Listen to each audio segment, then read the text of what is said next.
Guys, இப்போ நான் சாம்பார் வைக்க போகிறேன். முதல்ல ஒரு கிளாஸ் பருப்பு எடுத்துக்கலாம், கொட்டிக்கலாம். சாம்பாருக்கு சின்ன வெங்காயம் தக்காளி போட்டுக்கலாம். கொட்டு கொட்டு கொட்டு கொட்டு. சாம்பாருக்கு தேவையான ஒரு டம்ளர் தண்ணியை ஊற்றிக்கலாம். மடக் மடக் மடக் மடக் மடக். 1/2 ஸ்பூன் மஞ்சப்பொடி.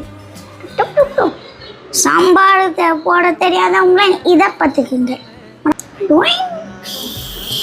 குக்கரை மூடிக்கலாம். 2 விசில் வட வடையா அடுப்பில் எடுத்து வச்சுக்கலாம்.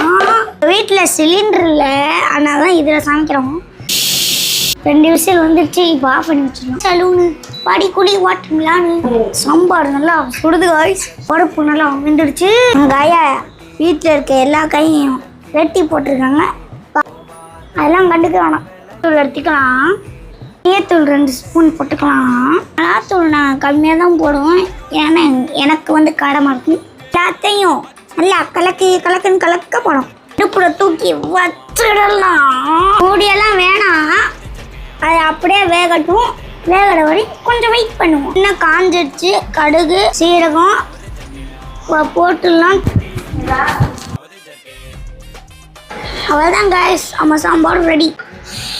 லைக் அண்ட் சப்ஸ்கிரைப் பண்ணிடுங்க காய்ஸ். அங்கே வீட்டுக்கு சென்னையில் தான் இருக்கு, சாப்பிட்டுட்டு போடலாம்.